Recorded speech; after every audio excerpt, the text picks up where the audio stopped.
I think she has until, okay, and we are live. Sorry for the technical difficulties, folks. We're a couple minutes late. We were just having some fun, and then we realized we couldn't find the link, so, life's good. I am your host of The Barbershop, Dr. Christopher Salute. You are here with WGSN-DB Going Solo Network Radio. Thank you so much for joining us. I'm here with a very special guest, a very special friend of mine. His name's Roulette Delgato. Roulette is, I'm so bad at introducing people. Rapper, not just rapper, but rapper, singer, hip hop, model, influencer, also advocate. Roulette, I'm so bad at this. Tell people who you are, please, because I'm gonna forget. I'll tell people you're like a Gemini, and then I forget to tell people who you are. Right? Yes. My name is Roulette Delgato. I am a rapper, singer, songwriter, aspiring plus size model, and LGBTQIA plus activist.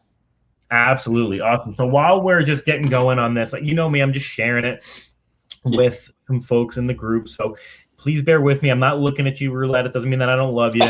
So tell me a bit, Roulette. So we met, I got this awesome email from Janet Conroy Quirk, who's our editor-in-chief at Bold Magazine. If this is your first time watching my show, which it probably isn't, you know that I own a couple of body empowerment magazines, and the goal is to find amazing humans like Janet to run the show while I am working on other projects. So Janet emailed me. She's like, oh, you got to check out this guy, Roulette. And from that point, we just kind of hit it off, right? So I'm happy to say Roulette is on our cover of Bold Magazine. I'm going to see if I could share that for a second. It didn't work earlier. I'll see if I could share it with y'all and share my entire screen. Share. Let's see what happens. No, I can't share. But I did send it to CC down, who's running the 1s and 2s, as you always know, right? So she can maybe share it on, share it later or put it up on the screen or whatever. So as I'm just sharing this on the group. So then Roulette and I, we were like, oh, let's get together. So we hung out in Vegas. We ended up hanging out for 3-4 hours in Vegas on the Strip. Didn't really get any work done. But I was like, this is somebody that we want to work with. So now you're on the cover of Bold. So you're no longer, you have to stop saying aspiring. Right?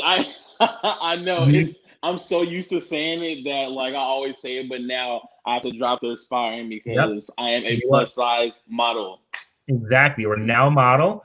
A model is somebody who is paid or compensated to do a shoot, and you're in. So, so that's exciting. So in the conversation with Roulette, we definitely want to promote your your album coming up. We'll talk about that in a little bit. But in the conversation with Roulette, I found it very interesting, and this is what the topic that I'd really like to hit on today is, Roulette, if I can list, I'm never going to be able to list all the encompassing things that are you, right? But the few things that jumped out at me that made you such a unique unicorn is that you are, I forget, we said fat together, right? Fat's an okay word with you, yeah? Yes. Okay. So you're a fat activist, so you are fat. You are queer, LGBTQ somewhere, right? We don't know. Yeah. We're not going to label it in that particular way. We are a Black person of color in the U.S. We are plus sized. We are a hip hop artist, right? Yeah. These are a lot of communities that, oh no, look at that. You see it? I love it. Yeah. These are I love. Let's just admire it for a second before we keep talking. It's so good. And so good. The interesting thing about this magazine is it's exactly what we were going to write about, and you just happen to fit into the cover. And this copy of the magazine is called "Where Do I Fit in the Plus World?" Right? Now, I say plus universe is kind of a tagline of mine, but where do I fit in the plus universe? There are so many sectors, so many segregates of the plus world and the plus size universe in the community that it's hard to find where you fit in, right? We tend to look at, and this is something that Janet and I talk about a lot, and this is something that we talk about at Fabi Plus as well. If I'm not a 23-year-old influencer, am I making an impact? And I'd like to think that we are, except there are a lot of folks who think, well, if you're not a certain size, you're not a certain age, you're not a certain height, you're not a certain skin tone, you're not a certain whatever, you are not making the right impact. So you've experienced some of that. And if I were to draw a Venn diagram of your different communities that you fit in, it's a lot of different ones, right? Yes. So tell me about that. Which communities do you find that you're most welcome in? Which communities do you find that was a struggle when you first came out or even before you came out? That kind of stuff. It's been a struggle with all of them. First and foremost, I I am a black man first, black man in America. So obviously, with the temperature of things going on right now in this country, like I've dealt with racism several times during the course of my 34 years. I've dealt with lots of racism. So, there was trouble with acceptance there. Obviously, coming out of the closet in a black family, like there's a lot of struggles there. Growing up, all I've heard was negative things about being homosexual. So there was never anybody there to say, hey, it's okay to be yourself. It's okay to just be you. So unfortunately, there wasn't a whole lot of acceptance there.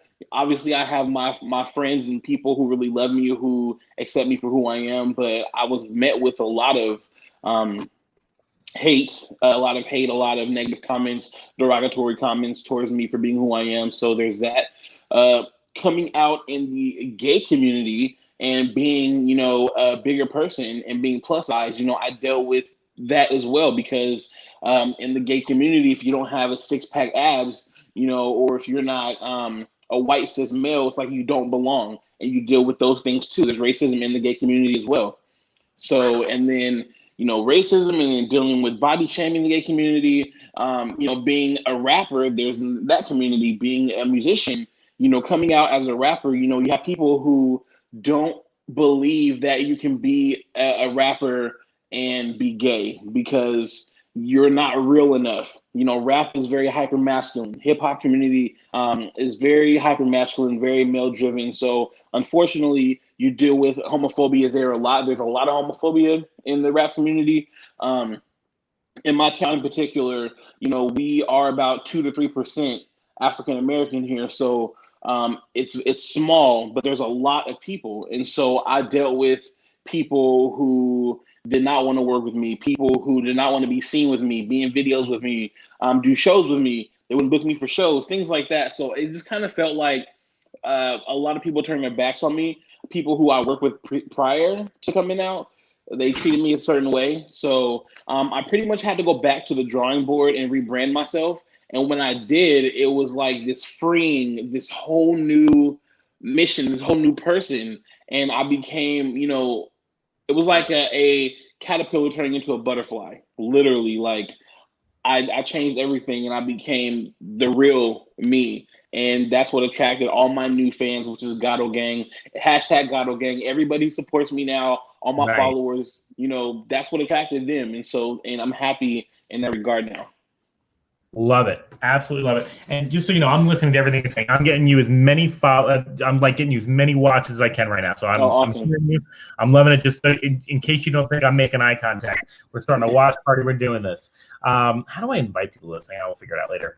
But I found that ridiculously interesting and just ridiculous in general. And, I'm going to get crucified probably for saying this as a white cis straight male, but these are some of the most accepting communities that I've ever heard of. And to say that you don't fit a specific mold, first of all, I'm going to comment on the fact, I didn't get to write it down, but I'll never have 6-pack abs either. So we are good, right? So we'll always be good, right? I mean, I thought about it the other day, and I have body dysmorphia. That's something that I constantly deal with. And the other day, I don't know if I saw myself for who I am or if I saw myself for something else, but I felt a little thinner than I normally am. And I thought to myself, that's pretty thin. And I was like, probably the thinnest I'll ever see myself as or ever be. Because like the minute I saw myself, I was like, I'm hungry. I just like went and got some tacos. It's so interesting to know that in the gay community, there's like a certain type. And it's upsetting to me. Again, it's not something that I can't comment on it. I don't live in that community, but there are certain other like niches within that community, right? Like the bear community and stuff like that, that are more accepting, right? Yes. So, I am classified as a bear in the gay community or a chub. And so there are factors and factions in the gay community of people who, like me for being a big guy. There's guys, skinny guys, who like bigger guys, okay? So you have to find those different groups and stuff. I didn't know that when I first came out. So I'm just like, what in the... Yeah. Like the first time I went to a gay club I used to go... We have this club in Portland called CC Slaughters. And it's like one of our premier gay clubs. And I used to go there with my hood on, like a hoodie, like zipped up, like hiding. And then once I got inside, take my stuff off because I didn't want to be seen going inside because I was ashamed back then. And so when I did, I'd be like, nobody's talking to me. Nobody wants to dance with me. Like, this is so weird. But it was like, again, cis white males kind of like clicked up, doing their thing. I mean, it's diverse too, but primarily white. And so I'd be like, damn, like, is it just me or is it because I'm a bigger guy? Like, because I'm black? I don't get it. And so it's all about clicks too. You know, I don't want to blame it all on racism because it's not like everybody is racist. That is not true, but it's just like clicky and stuff like that. So you have to kind of find your way and find your group of people and your friends, and that's kind of how you fit in. And so for me, I don't look at things that way. I love everybody. I'm just a lover of all people, all things. I love meeting people, making new friends, and I'm a social butterfly per se. So I really don't. At first, it was very hard for me. Now it's easy for me to walk up to somebody and say, "Hey, how's it going? What's your name? I'm Roulette Delgato, rapper, singer, songwriter. Check my music out. Make friends and stuff like that." So, and then at the same time, I think to myself, like, so I mentioned Bear because that's what I know, and I don't really know the gay community as well. Well, I mean, I know it okay. I mean, I'm an ally for sure, and we write about the LGBTQ community a lot. But it's like, but do I want to be a bear, or can I just be like a person? You know what I mean? Like, why do you have to hang out with that group because you're that size? You know what I mean?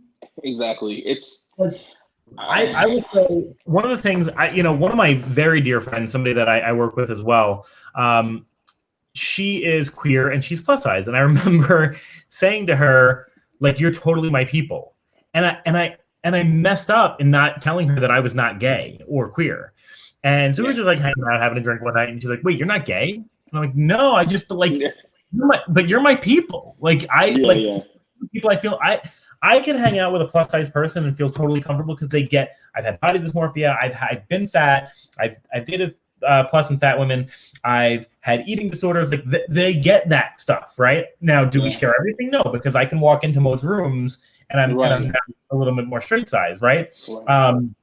But at the same time, too, I also feel very comfortable with, more effeminate men or gay men or queer men. It just is, that's my people. If I had to hang out with my people, straight size, straight white dudes, like, we're nerds and we're boring, right? Like, I wouldn't enjoy that at all, right? And so, it just bothers me that's kind of the group. So tell me a bit about, I remember we had a couple of martinis the night you told me about when you came out. How many years ago did you come out, and what was like the initial reaction? I'd be interested in hearing specifically about in the hip hop community, because I know we talked about this. One of my favorite artists is Eminem, and it's a problem for me. It's a problem for me the way he uses the F word, right? We've talked about right. And I have a problem with him because he is so intelligent and his raps are so smart, and he's very much eased off that word, but he never really apologized for it. He just kind of said, I didn't know how I was using it, that kind of thing. I would imagine there's a lot of hip hop like that. How did hip hop react to you? Well, I came out 6 years ago. It was 2014, and I was on a TV show, national TV show called Divorce Court. And I went on this show, and the whole point of going on the show was to see if me and my girlfriend at the time were compatible enough to get married. And I ended up coming out of the closet on the TV show. So not only, was this me coming out in front of America, but in front of all my peers, all the people who know me. I woke up, not even woke up, but that same day, there were like clips of me just saying the words, I am bisexual. At the time, that's what I labeled myself as. But there were clips of me saying that all over the net. There were just people tagging me in all kinds of things. And so it was kind of like the talk of the town for days. And unfortunately, at the time I was doing so much music stuff. I was living in Atlanta at the time, and I moved back to Portland. And when I did move back, people were expecting me to come back like with all this great progress. And I had been in Atlanta for a couple months doing music stuff. And when I got back, it was more so like people were like, oh, we saw that on TV. We don't want to work with him. We don't want to do shows with him or record with him. And it wasn't everybody, but there were some select people who did that. And it definitely made me feel very depressed. I was very down. I was suicidal. I hid under a rock for a long time, for about 4 months, because I didn't think that I could personally pursue my music and my passion still being a gay artist. Like, how can I possibly continue to do music and pursue my career, when I have all these things counting against me, all these obstacles, and so many people who are gonna bash me and treat me away because of who I am. So I hid for a long time, and then I had a conversation with my mom.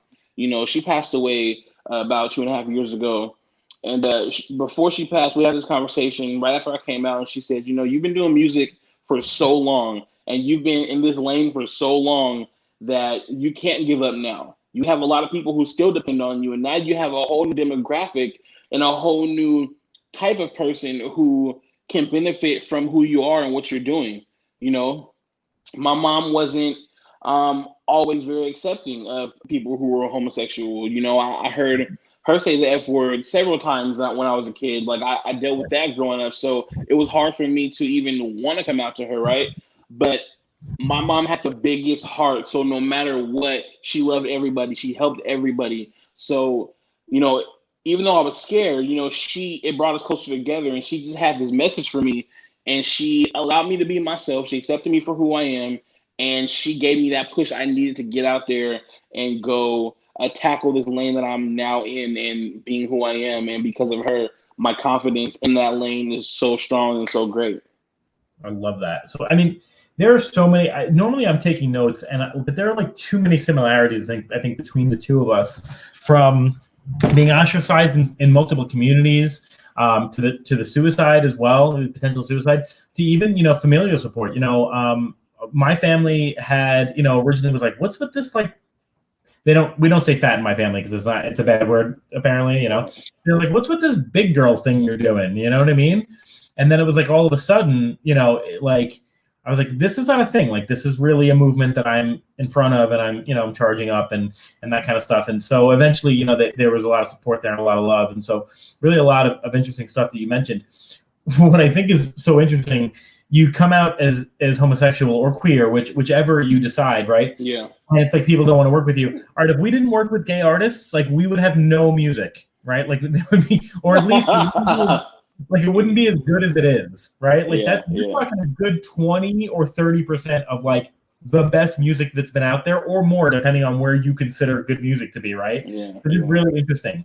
I want to talk a bit more about your relationships and things of that nature. We take a break at about 20 minutes on the hour. We have a couple minutes. So what I'd like to do is, I don't even know, my dude, I got to buy a copy of your record. So, like, can you tell me how to get a copy of that record? How do I get that? Yes, so my new album, Superhuman to the Evolution, is available on all major streaming services online. You can get it on Apple Music, Spotify, cdbaby.com, Tidal. It's everywhere. And the album is crazy. It's just a really authentic and transparent look into my life, and one of the realest projects I've ever put together. It's a really good album. Yeah, I totally dig it. Now, I had mentioned offline that I have like kind of a fat library in my house. So my house is, I Airbnb it sometimes, and I'm all about just like inclusivity and that kind of stuff. So a section of my library is like a fat library. So I'm going to buy a copy of the album, make sure it's in my fat library so that people can see it. But y'all should be picking it up. And if you're not picking it up, definitely give it some plays. How does Spotify work? You get money every time somebody plays it on Spotify? Yes, you get money per stream. So run those numbers up. Go listen to the album.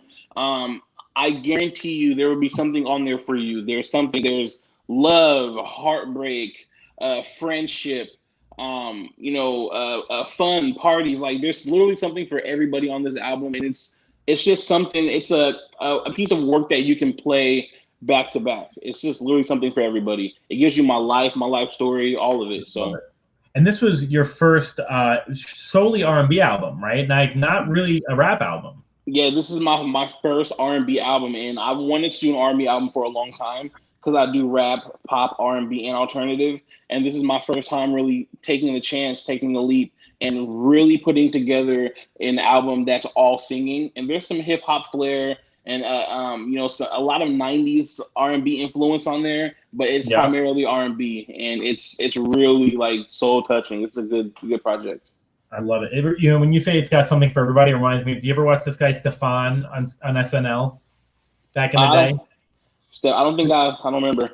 he was like what you'd imagine to be like a clubber in the 2000s, like with the ripped T-shirt and everything. And he would be like, they never said what his like orientation was, but he was super effeminate and he had like the cool hair, and he would just be like, this club has something for everybody. It's got vampires, sparkly boots, blood drinks, like whatever.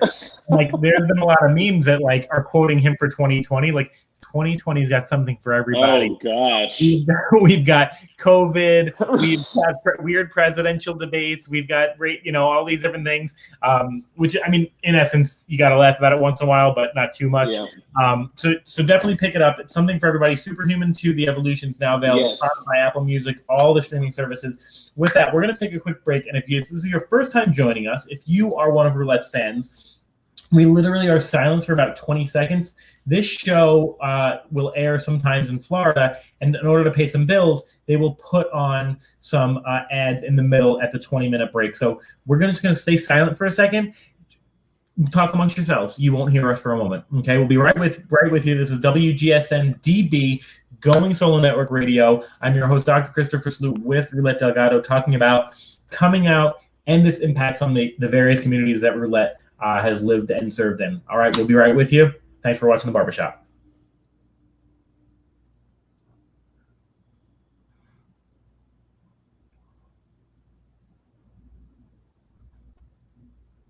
Okay, and we're back. Thank you for watching. This is WGSN-DB, Going Solo Network. I'm your host, Christopher. We've got Roulette Delgato. Roulette, we talked a little bit about, I want to jump into this. I just find, I mean, you hit so many different communities, and I feel like coming out, first of all, the way you came out, we kind of breezed over that, right? So you had a monogamous partner, female, in a straight relationship who didn't know you were gay or didn't know you were queer? So we have been off and on for about 6 years. And then I did sit her down towards the end of our relationship, and I did let her know that I was bisexual. And it was right before I moved to Atlanta. And we had this conversation, and she basically asked me, well, do you want to be with me? And I said, yes, I do, because I really loved her. I really did. There's times where some gay men, they keep a woman as a trophy or a beard, like to prove to prove I'm not gay, I have a girlfriend. It wasn't like that. We were off and on for 6 years. I really loved this girl. I really did. And so unfortunately, because of the way I came out, it ruined our friendship and our relationship. But we go on the show, and the judge asked her if she knew, and she said no. And instead of being like, yes, she did, I didn't say anything, because I felt like I'd already embarrassed her enough just taking her on that show and saying that. I honestly didn't know I was gonna do that until that day. And I usually live my life with no regrets. I don't regret coming out. I regret how I did it. It's definitely been a wild ride, and being on that show, I wouldn't say it opened doors. It opened up a new part of the world to me for people who got to see that and felt inspired. To see that on TV, a Black man on TV saying, hey, I am homosexual. That's very different, and again, growing up, I didn't have that. I never saw it on TV. I never saw anybody in my neighborhood say it's okay to be yourself. I had family members who were gay, but my family talked about them and they disowned them and stuff. And, that hurt me, and it made me feel like I'm never coming out, so I'm glad I did. Yeah, for sure. And, we go through these trials. I'm a religious guy, and you don't have to be in order to, understand this concept, but we go through these trials, and we hurt the way we hurt, I think, so that others hurt a little bit less. Right. And so I would imagine that there was a certain level of just kind of justice and I don't know what the word is, but in the impact that you made, right? Knowing that you're making an impact for other people. Coming out on television would probably be a problem for a lot of folks. I would imagine it would be something like, you talked about kind of living your truth and wanting to love who you want to love. Look, I'm not going to ever say that liking plus size women is the equivalent of coming out. And we talked about this over drinks in Vegas that time. A lot of men think that it is, and they're full of, can I say crap? They're full of crap. I know I can't say the other one. They're full of crap, because nobody was shoved into a locker because they liked fat girls, right? Or fat women. Right. Nobody was beaten. Nobody was hung. Nobody was terrorized, bullied. Maybe bullied is probably the extent to which you might call it. I couldn't imagine ever living my life where my partner, if I had maybe a straight-sized partner for whatever reason, maybe that, I don't know, for whatever reason, I couldn't imagine not letting them know that I am more attracted to plus-size humans, right? Conversely, I don't know, if I could have that kind of that beard kind of personality, that beard kind of a relationship, knowing that I was doing that to somebody, right? So I think, I think that's whatever. I mean, there's a million and one ways to spin it, but being true to yourself is super important. So I'm glad that you did it however you did it, right? Yeah. And not to say that you were using a beard. You said that you were in love with her. So yeah. What happens now? So your music, I know I've listened to a lot of it. I've listened to this album a few times. I didn't know that I could buy it, so now I'm going to buy it. How did your music change when you came out? Well, a lot of my earlier music was very vulgar in a way, using the B word all the time, and just the usual street stuff, and talking about selling drugs, because I actually sold drugs growing up, because that's what I knew. My mom taught me that. That's how I got my money, and so I was selling drugs, and I was talking about things that people I know could relate to, that were where I was from. And it was a bunch of partying and drinking and this and that. So a lot of my music was based on that. Once I came out, it just kind of like, there was a shift. There was a shift in my mind, in my spirit, and how I felt about life. And I wanted to make more positive music for people to just enjoy themselves and enjoy life. So I have music that's really, really positive. Like I have a song on the album, Free Fallin'. It's a remake of Tom Petty's Free Fallin'. It's a very I love that song, dude. Thank you, man. I appreciate it. It's just a really, as you know, inspirational, motivational song, just full of love and hope, and like, in light of what's going on right now, it's like a really feel-good song. And then you have songs that are like Sunshine, which is like about a loving relationship and meeting somebody who could possibly be the one to change your life and fill that hole in your heart. You know what I mean? And so I have levels of positivity. And there's also songs about, going to the club and getting on somebody's bumper, which means their butt. Like, you know what I mean? Okay. Like, there's just different factors to this album, and to all of my new music now that is not what it used to be. It's because I'm not that person anymore, And some people say, well, you were never that person. Yes, I was. I literally was that. I ran the streets. Me and my sister would be downtown literally selling drugs. Like, and me and my older sister, I was living with her. I'm 16 years old in high school. We're selling drugs together out of her house. Like it was a competition. Like, and I'm not proud of these things, but that's all I knew. But I'm so happy that I was able to take this negative past and turn it into such a positive future and be able to help people and help change the world, essentially. So now my music is just so full of life. It's bright. It's fun. It's a different story, because I have a different story to tell now. Yeah, and there's no reason that says you can't be both of those people, right? And I'll go back to that same, if we stopped writing music with people who were in the LGBTQ community, we'd lose a lot of music. If we stopped hip hop artists who were drug dealers from making hip hop, we'd also lose a lot of great music, right? Absolutely. So, and there's no reason that says that you can't be both. There's no reason that says you can't be two people. I have a life coach who we're kind of working on the person that I want to be and the person that I really am. And, for a while I was doing this influencer thing, and I was kind of hanging out with models and whatever and all that kind of stuff. And sure, parts of that element were me, but it wasn't fully me, right? Until I really found my faith, until I found the people in my life, until I found reconnected with my teaching, that kind of stuff.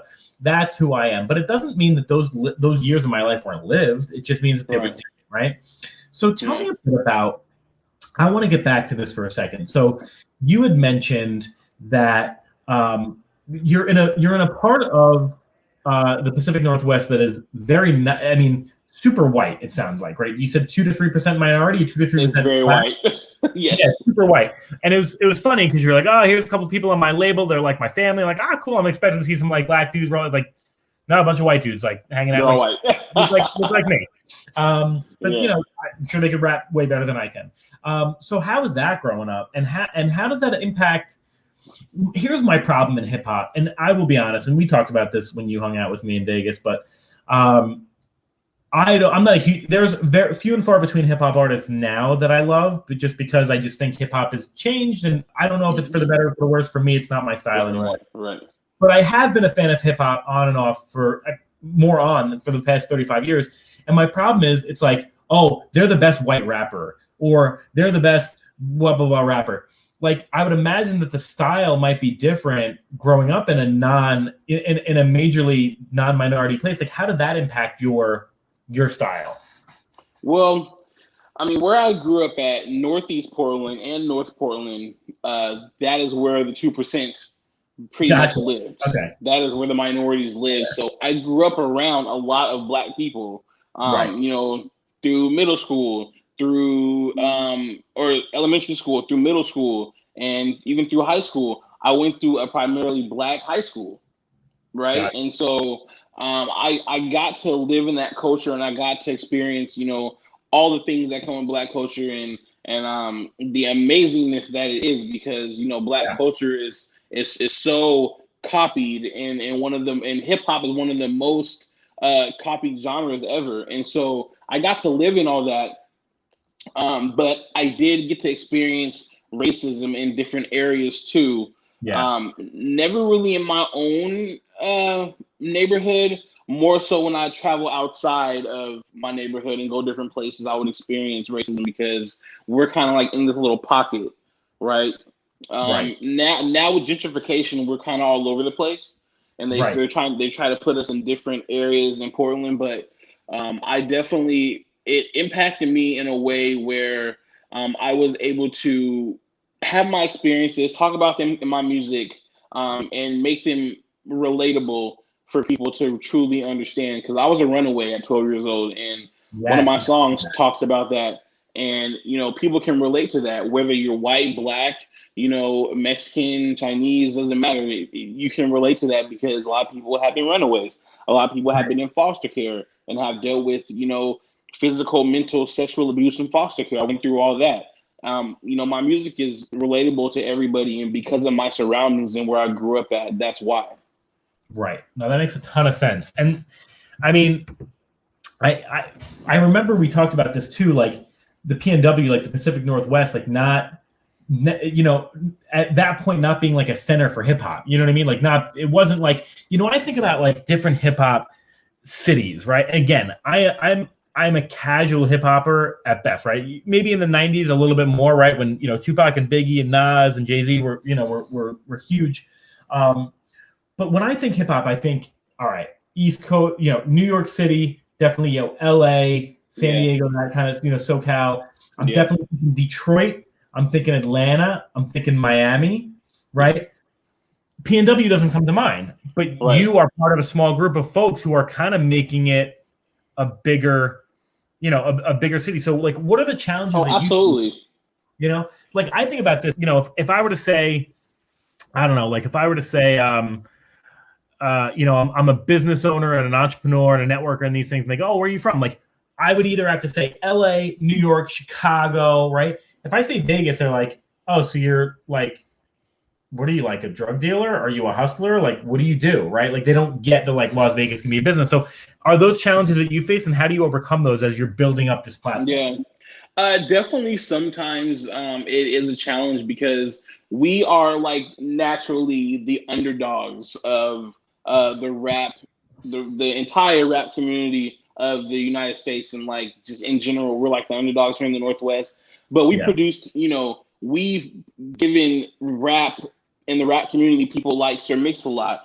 We've given them Macklemore. We've given them Amine, who is probably the newest artist to have blown up out of Portland or the Oregon area in Pacific Northwest. So we definitely have some gems who contributed to rap in general.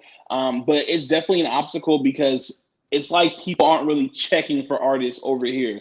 They're checking for artists to come out of Atlanta, because that's one of the complete meccas of rap music. They're checking for people to come out of LA. You know, they're checking for people to come out of New York. So it's one of those things where we have a lot to prove, and we have to work extra hard. So on top of working extra hard as someone from the Northwest to make noise, I have to work extra hard as, a Black gay artist coming out of the Northwest, and Right. people wondering, what is he going to say? What is he talking about? Can I relate to that? You know what I mean? So there's definitely some obstacles, but there is not one obstacle on this planet that I cannot knock down, because like I am literally on a war path. I like it. I like it. Yeah. So if you're just joining, and I'm only saying this because we got a bunch of people who just joined, we are interviewing with Roulette Delgato, rapper, model, songwriter, on the cover of Bold magazine this quarter. Super excited about that. We showed it a little bit earlier, so you can rewind and check it out. Also, Superhuman 2 of the Evolution is available now, Spotify, Apple Music. He has promised me that I can buy a physical. I'm old school. I have a CD player. I have a CD player in my, like a stereo in my living room that I will bring out and I will play CDs on. I have people laughing. My friends, when you come visit, I'll show you. I have 2 wallets of CDs of like mixed CDs that I used to make, of like all different, weird CDs. And then I have, a regular wallet of regular CDs.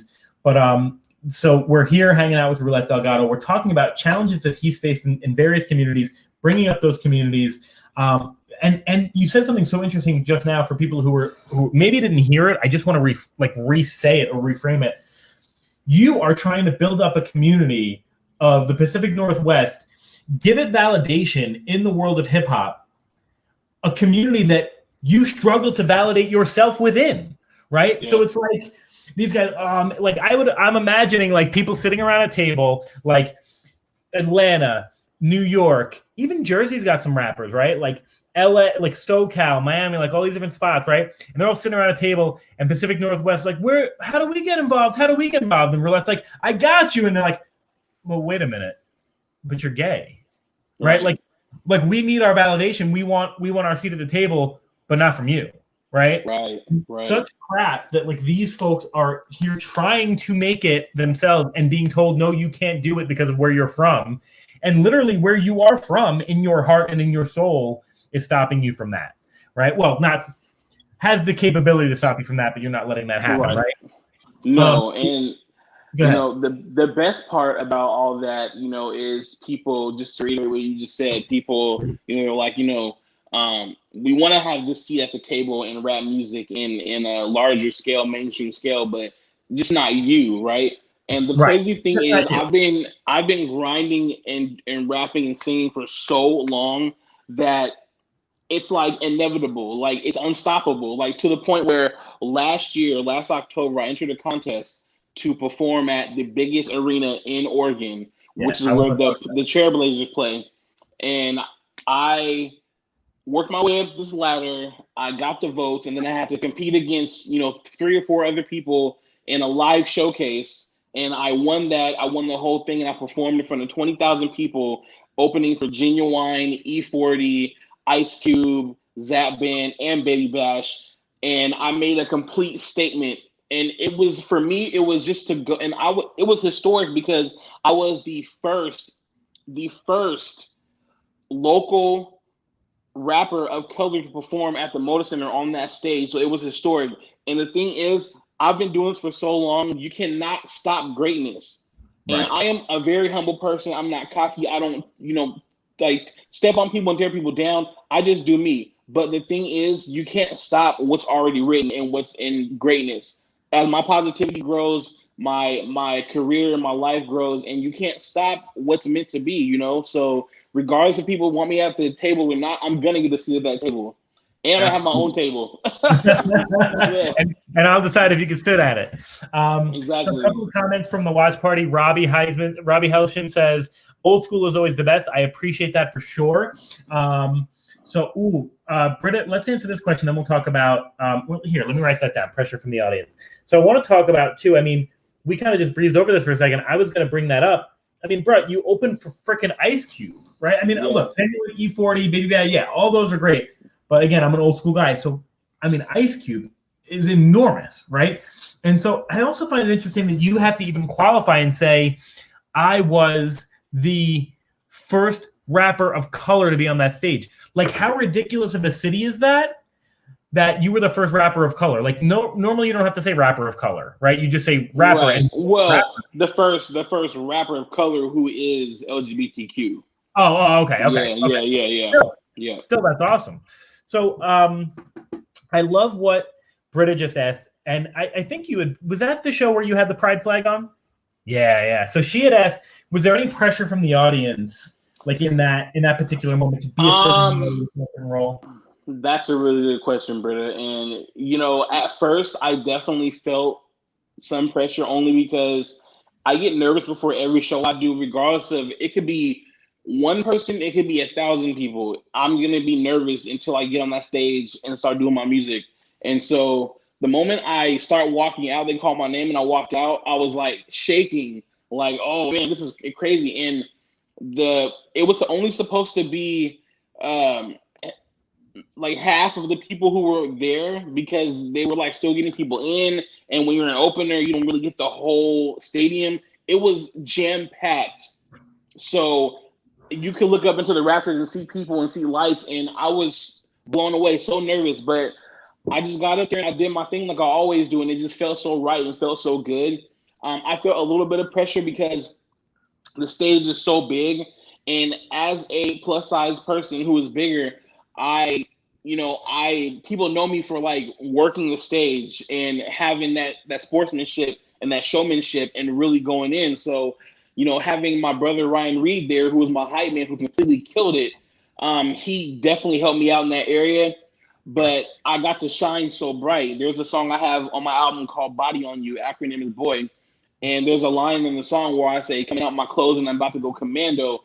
And I came out of my jacket, and the jacket I had on with no shirt underneath. People weren't expecting that. This big guy who is, again, not washboard abs, not like the most built person. I'm just a really big guy. And I came out of my jacket and still worked the stage and killed it. And then right after that, I did a song called No Apologies, which is a remix to Biggie Smalls' Juicy. And it talks about the injustices of the gay community and things we go through like that. And my brother Ryan Reed came and put the pride flag around my neck. And we got such a reaction, so much applause for that because people weren't expecting that. It was like, wow, this person is making a difference, to the point where after my set was done, we ventured out into the crowd and security came and kicked me out of the audience because they're like, you're causing a distraction. People wanted pictures. They were running down the stairs to like take pictures. And it was crazy. It was literally crazy. That's awesome. So now that's amazing. I wanted to make sure we touched on the pride flag. So that's awesome. What do you say to folks who say to you, Steve Sabrita says, awesome. I love it. What do you say to folks who say, like, I catch a lot of this. I mean, there are days that I just want to give up, right? Like I do still focus on body positivity and empowerment.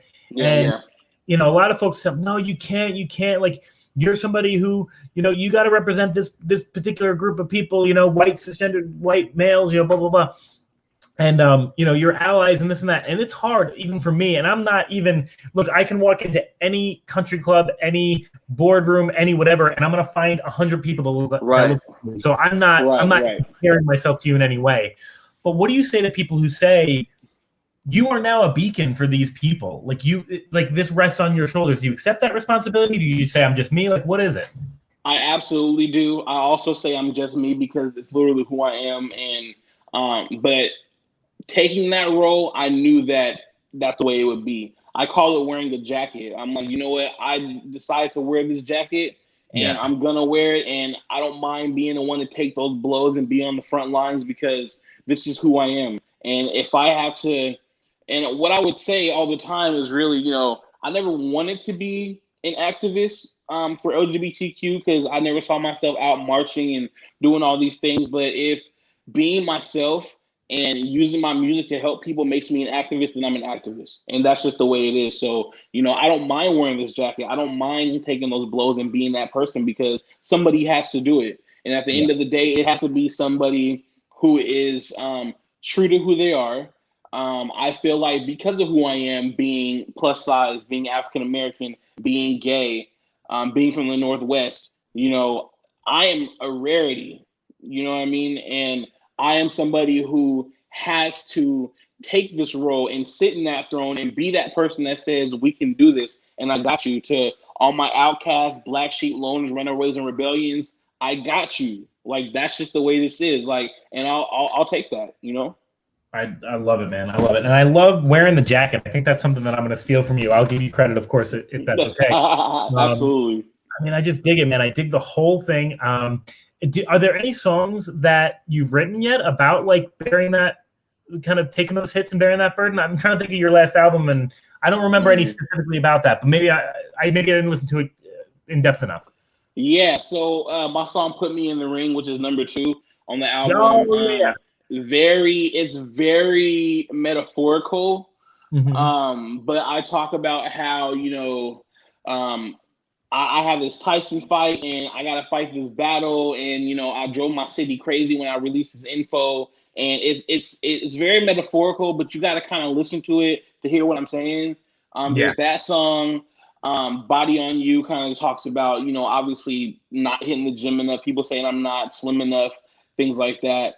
And I do use the word boy in some of my songs when I'm talking to my significant other. And there's also a video that I have called The One, where I tackle the situation where you have a friend as a guy, you have another guy friend you meet, and you kind of fall for this friend, not knowing if they're gay or not. And then you find out that they really are. And then there's like a situation. And so I really touch on a lot of different things. It's not like boom in your face. I think No Apologies was probably the most in your face song that I wrote about the LGBTQ community and how I feel about it. So I dig that. Now you also came out with a couple of weeks ago kind of an answer to the WAP song called BAD. Tell us a little bit about that. I'm going to put my 2 cents in about the WAP song in general. So many men were like, oh my goodness, this song is just, bro, you've been listening to that level of what's the word? Of just sexiness, right? Of sensuality for like 40 years. I was literally talking about it with my roommate the other day. We were listening to Frank Sinatra, and Frank Sinatra was like the biggest chauvinist. He was basically like, hey, let's have a lot of sex and like just don't bother me later. But he said it really nicely, and people were like, or as nicely as he could in the 50s, and people were like, this guy is great. That's 1940s and 50s. It is 2020. The song comes out talking about sexuality, talking about openness, talking about whatever, and people react like this is the first time we've ever heard it. Why? I think because some women are owning it, right? So what was your answer, which I thought was even a step further in this kind of entertainment? Yeah, just to kind of piggyback off of what you said, like I watched a lot of people make posts about the song, and if you like this song, delete me, and this song is trash, it's terrible, this and that. But we've had the Lil' Kims and Trinas and people who've been doing this for so long. Hardcore is one of my favorite albums from Lil' Kim. It's an amazing album. It's so dirty, so raunchy, so good. And it's like people don't like when women, praise themselves and like praise their sexuality and be who they are. So seeing women do it now is kind of like, what's the problem? Like we used to watch male rappers do it, and we watch them, kind of sexualize women and use them as objects in their videos and in their songs. So then taking the power back is a problem. But when I heard that song, we want to have sex with you, but we don't want you to be provocative and own it, right? Exactly. And so when I heard that song, I was like, wow, this is a really dope song. I love the beat. I think they both really killed it, Megan Thee Stallion and Cardi B. And I was talking to my sister, who's a really good friend of mine. Her name is Shaniqua Volt, and she is a trans woman, and she does drag, and she's amazing. And I said, you know what? We should remix this song and call it BAD. And for the people who are watching, listeners, you can imagine what BAD stands for.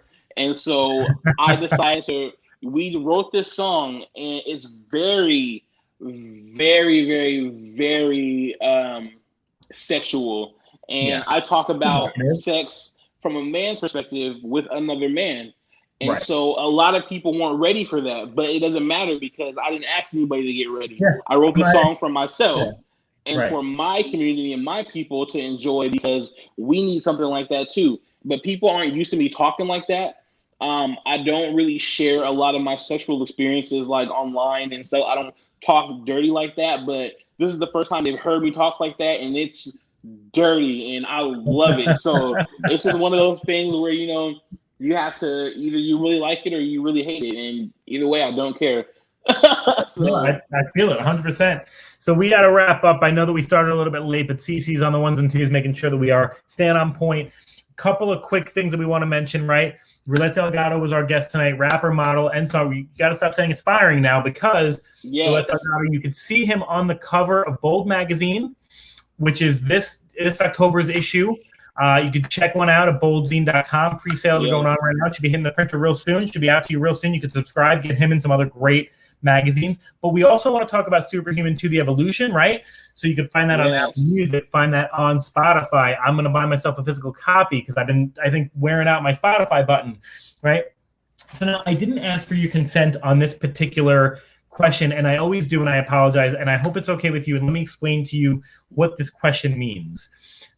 We always ask our guests, because the barbershop, did I tell you about the concept of the barbershop and what it's all about? Yes. So for those who, this may be your first time, maybe you're a fan of roulettes, the barbershop really is about a place for men to talk about men's issues, but not your typical men's issues. It came to me, I was at a barbershop one day, and this man disclosed to us that he was seeing 2 therapists, and that his partner, his wife, was abusive. Now, was she abusive? Was she not? I don't know. I'm not in that relationship. But the fact that he had to see 2 therapists and disclose that to a group of strangers at a barbershop, I found to be very interesting. And I thought to myself, men in general, I don't care if you are white, cis, straight-sized, like me. I don't care if you are LGBTQ, fat, black, hip-hop. I don't care who you are. I don't care if you're trans, whatever. If you identify as a man, you need to be able to speak about these things with other men, and we just are not. We're not doing it. Right. So when I ask this question, I don't mean it in the toxic masculinity kind of way, but I ask every guest who's on this show, what makes you a man? And so, Roulette, I'm going to ask you, if it's okay with you, with your consent, what makes you a man? Wow. Loaded question. But you know what? What makes me a man is my confidence, my drive, who I am as a person. You know, my body parts do not make me a man, in my opinion. Okay. I know female to male trans men who are men in my book, and that's who they are. So I don't think my body parts make me a man, but I am a man in my book, and my drive, my passion, my leadership, and what I'm doing for my community and who I am as a person, that's what makes me a man. I totally dig it. Roulette, Mr. Delgato, we've got to get you out here. Look, the space behind me is the guest space, my dude. Queen size bed right here, pool to the other side.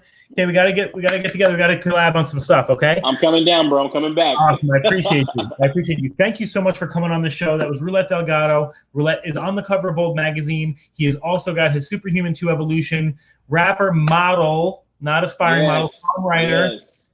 Check him out. He's bomb. Yes. He's in so many different niches. I want to thank you so much for being on our show. And if this is your first time or your 100th time listening, this is WGSN-DB Going Solo Network. I'm your host of the Barbershop, Christopher Salute. Thank you from the bottom of our heart, Roulette. You rock. And for everybody else, we'll see you next time. Thanks for having me.